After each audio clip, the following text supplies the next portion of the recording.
Hey everyone, it's Kathleen here. Welcome to Five Questions with. This week, I'm really honoured to have Omanisa Ross here with me today. Very excited. Omanisa has been working as a psychic healer and counsellor who specialises in reading and healing the aura for almost 20 years. She loves teaching healers how to develop their psychic healing abilities and is currently mentoring 24 students. And I used to be one of those. Omanisa is also a qualified naturopath who graduated in 2003 with high distinctions. Specialises in plant-based whole food nutrition and hosts a Facebook support group called Ask the Vegan Naturopath. Excuse me, and welcome, Omanisa. Thank you so much. Lovely to be here. I know, I'm so excited. Thanks so much for, sharing your time with us here today. I really appreciate it. Pleasure. Cool. An honour. Oh, cool. All right. So this is really the Five Questions with segment is really about connecting with community. And you're part of my community. As I mentioned before, I used to, and I still feel like I am still a bit of a student of you. Your mentoring skills are amazing. So yeah, if I ever need any support, OM is definitely one of my support networks here in Darwin. I'm just going to throw some questions out to you there. I pick them sometimes randomly and sometimes people like to know what they're being asked. So we're going to go a little bit organic today. Wonderful. Okay, yeah. Great. All right. So my first question for you is what keeps you grounded and focused? Family, I think, more than anything. I think definitely with the question around being grounded, it's family.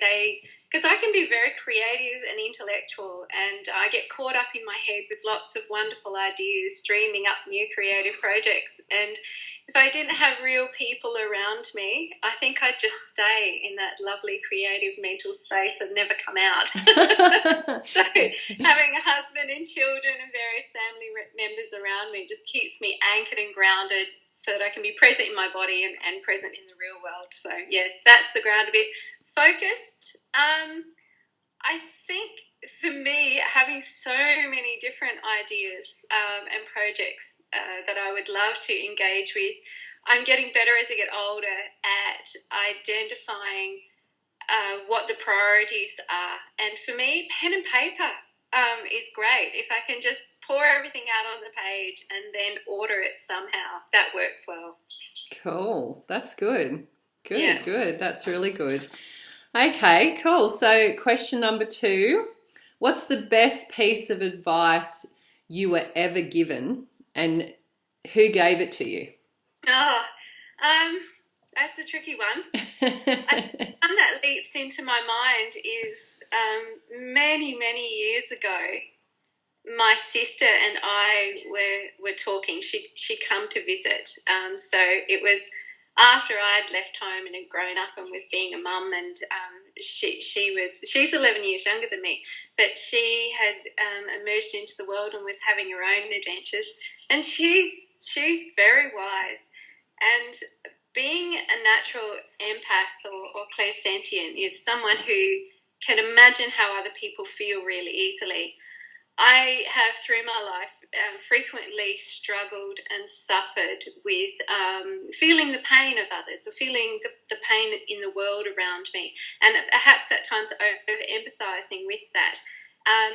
In some ways that's a good thing. It helps me to be the kind of person that I feel proud to be, someone who cares and has empathy for others. And those are strong family values that go back in my family line. And it's also, I don't think I would have become a healer or a naturopath if it hadn't been for that desire to heal the suffering or the pain in the world around me in some kind of way. But there are times where that can become crippling. And I think I was having one of those painful moments. My sister and I were doing some mutual TLC with each other, and I was sharing something with her that was hurting. And she said, "Did you ever think of empathetically connecting with the world's joy, not just the world's pain?" And there was a pause, and yes, she certainly gave me food for thought, Yeah. and which is good stuff, isn't it? Food for thought, Oh, almost as good definitely. as the real food you put in your body sometimes. Absolutely. It's nourishing. Yeah, it And is. I never ever forgot what she told me, and from that moment forward, I really worked. I tied that in with another lovely little pearl of wisdom, which comes from Hawaiian shamanism, which is energy flows where attention goes. So what you feed with your attention becomes your reality in a lot of ways. And so I started deliberately looking for the joy in the world around me. And that really gave me a sense of hope and made me feel a lot prouder to be human. And it just balanced things out a little bit. I still have to remind myself sometimes to do that. If my heart gets a little bit achy, I know I'm focusing too much on the pain instead of the joy. But yeah, my sister, wise, beautiful woman she is. Oh, that's so cool. And good for you for being so open to that as well. Because sometimes when it's, a younger sibling, sometimes we don't tend to take them as seriously. So you're really lucky that you've got that connection and you're open to what she's got to say and share. She might be younger, but her soul, or I don't know, she popped out wise, that one. Yeah. Excellent. Oh, good for her. Sometimes she feels younger than me in terms of, there's a different generation mindset or social circles that she moves in.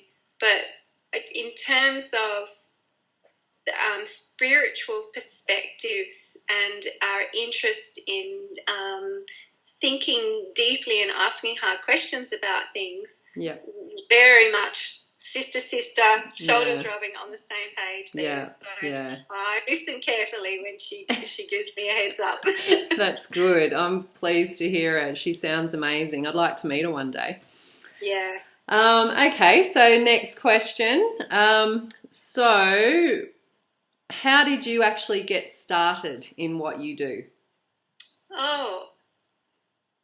See, that's tricky. For me, at the core of everything is colour. I'm crazy about colour. So I think some of that comes from growing up in a really artistic family.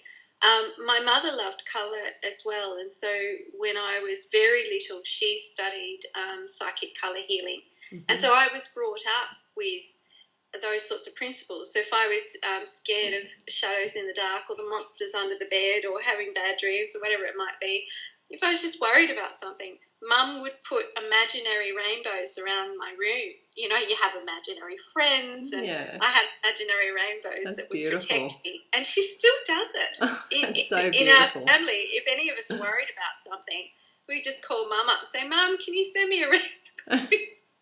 That's gorgeous. Really good. Yeah, so it's a big part of it is comes from my family inheritance. So it's just been natural for me to think of colour and energy,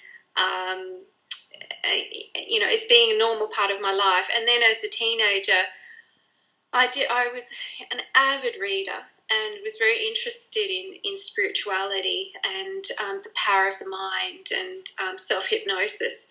And so I sort of created my own techniques for stress management because I had a pretty rough time as a teenager. And so I would, it's kind of like a chakra meditation where I go through the colours and meditate on them and have affirmations that I used with them. So, and then in my mid-20s, it was Reiki. Reiki and meditation were the two things that kind of brought me back to my childhood and my teenage roots and brought healing into my life. And for me, when I did Reiki, all of the energy, I experienced it as colour. I didn't see it with my eyes. It was just an internal experience of feelings that had a colour that would turn into pictures in my mind. That's how I experienced the aura a lot of the time. Yeah. And so I started drawing those, and then they turned into aura sketches, and that's just a domino effect from there. Yeah. And that's how I met you. I came to you many, many, many years ago for an aura sketch and reading. Yeah. Yep. So and then the rest is history. I was just doing an email exchange with a lady who, has probably been having aura sketches with me for 16 years or something, and she'll just pop up out of the blue. Yeah. You know what? every 3 or 4 years and say, hi, this is what's happening in my life. And Yeah. I love that.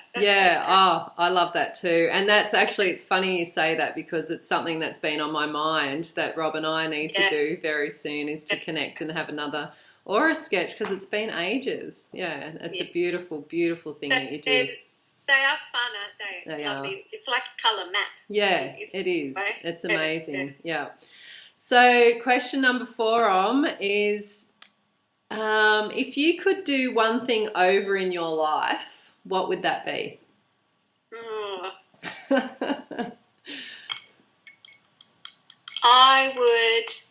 I'd do all the good stuff again, I think. Yeah, good answer.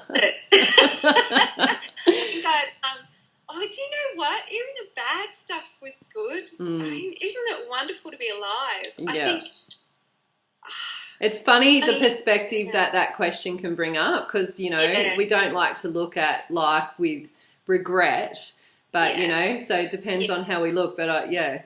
Well, I've tended to have a lot of trouble with regret. It can definitely be a trap that I can fall into, but it's not healthy for me. And, you know, certainly what my spirit guides have taught me is to always look for the gift in disguise, to see the light in the darkness, and to never waste one tiny little second or event in your life by regretting it or wishing it away, because it all has power and lessons and it forms your identity, the person that you are. Yes. So not liking those events or phases or stages, or you can not like them, but wishing they hadn't happened is like wishing you weren't really who you are. I don't know. I don't find that very empowering. But I would think, you know, I was working with someone today who's going through, you know, the grief, the you know, heart-rending grief of the end of a relationship, and that she didn't want to end. And, you know, I've been there. I understand how it feels when you feel like you're being ripped into 1,000 tiny pieces and trampled on. But, you know, as I was explaining to her, if I hadn't gone through that, I wouldn't have the depths inside me. You know, it carves depths into you, into which silence and stillness can enter, and into which you can have a stronger connection with spirit, and you find strengths inside you that you didn't know you had. So, you know, I'd start with reliving the fun, happy, beautiful moments, and then my next favourite bits would be the painful bits, because, you know, there's just so much feeling alive in all of that. The boring bits. I think I'm having a bit of struggle with boredom at the moment. All my life I have tended to. I don't get bored easily as long as I'm doing exactly what I want, but I have to cohabitate with others, and I have a body that needs to be looked after, so I sort of have to sometimes battle boredom back into its corner and say, I'm sorry, all of the creative ideas just have to wait. That's rest time. Cool. Oh, good answer, I love how that kind of brought up what you said, because I think that's actually really good advice for people to take on board. Sometimes we get a little bit too caught up in regret. So just lastly, tell me, what is one item that you couldn't live without?